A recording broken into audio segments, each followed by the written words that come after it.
Hey everybody, I got my buddy Joe Bonamassa here, and we got off the blues cruise. It was fantastic, and you did this tour. It continued on through Europe for how long? 5 weeks. I just got back, and part of my ritual is I get off the plane, I go to El Compadre, which is a Mexican restaurant on Sunset Boulevard, and I come see Norm. And it's usually within 24 hours of me landing, which is exactly right. I landed at 1 o'clock yesterday. And you know what's even worse? Your buddy Lee Thornburg, I saw last night because my buddy Paul Brown was playing at a club, Bogies, in Westlake. Lee got off the plane from Germany, went to his house. He had 2 flat tires on his car. Went to a car repair place, got 2 new tires, had the wheels balanced, and then went to a gig and played with my buddy Paul Brown. So you guys are working musicians. Working musicians. They can't get enough. My hat's off to Lee and Paulie, because they are like that. They will have gigs literally that night or the day after, yep. and it's it's part of that's what they do. Part of being a successful musician is there's you're working for yourself, and you got to take the gigs when they come up. It's just do they deserve a day off? Of course they do, but they're working musicians. Can't get enough. So what am I holding here? So, this is Joe, this is I'm new trying to trip Joe up a little bit because Joe is mostly an electric guy, but he does play a lot of cool acoustics. But his acoustics are not all that vintage. And not all that good. Well, so I put this beautiful Larson Bros guitar. It's a Mauer 595. This thing is a work of art. It's Brazilian rosewood. It's just a nutty guitar. And I just wanted to put that in his hands just to kind of torment him a little bit. Because sooner or later, he's going to come over the hill and he's going to get into vintage acoustics. And then he's going to need another house. And that's when I should go to rehab for this stuff.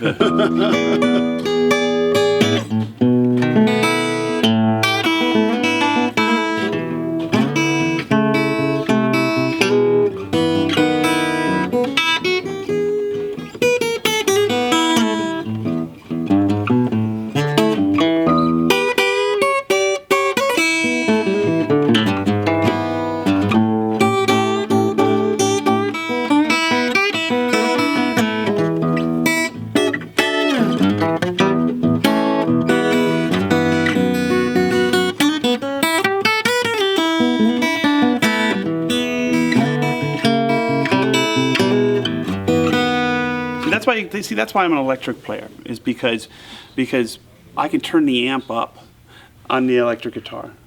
I don't play acoustics very well. Yes, you do. Sorry, pal. I don't play. But one thing that Joe is pointing out on this guitar that I never even really realized is that the dot. I was looking at this because of all the really elaborate, intricate work. It's very difficult to determine where your 5th fret,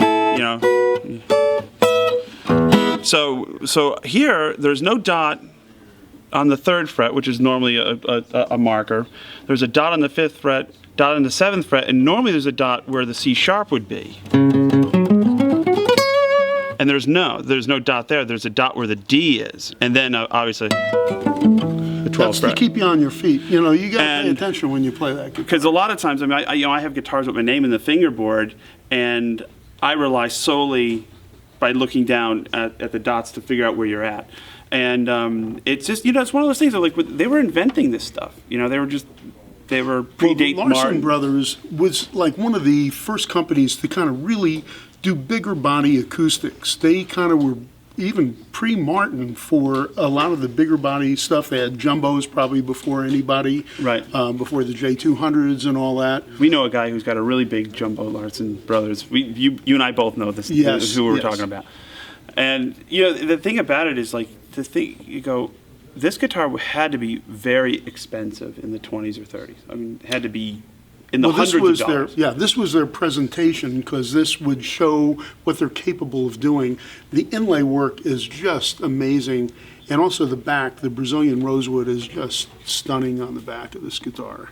So pearl buttons. It's really remarkably preserved for how old it is, because you think about the tension of it being strung up for that many years. I mean, on a hollow piece of wood. I mean, it's really well preserved. I mean, the thing about what I like about collecting guitars in general is you're really preserving history more than than anything. You're a custodian of something that. But when it also combines functionality, because I mean, if it's just a wall hanger, it's just a wall hanger.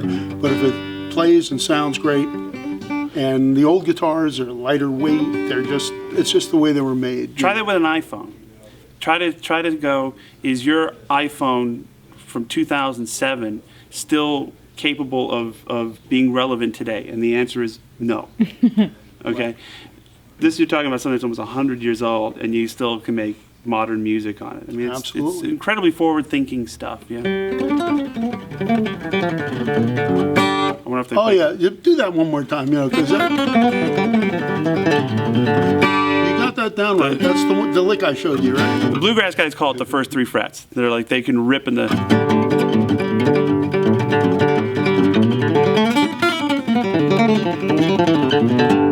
And he's always whining that he can't play acoustic. That's what I don't get.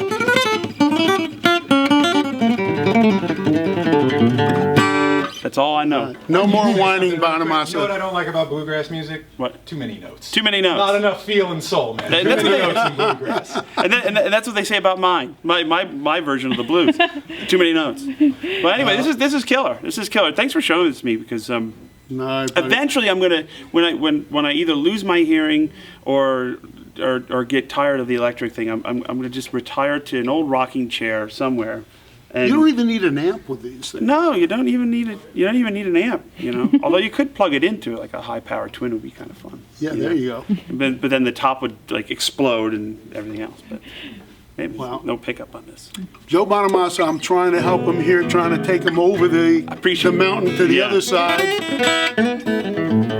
Billy Gibbons he calls acoustic guitars kryptonite, because it's really, for a guy who plays electric like me and like grew up his whole life playing electric, it is a totally different discipline. And there's some really, really wonderful players like Tommy Emmanuel and Andy McKee and Lawrence Juber. Yeah, and you just go, wow, that's a dedication to a discipline that is a bit foreign to us electric guys. But. Well, you seem to be doing okay with it, pal.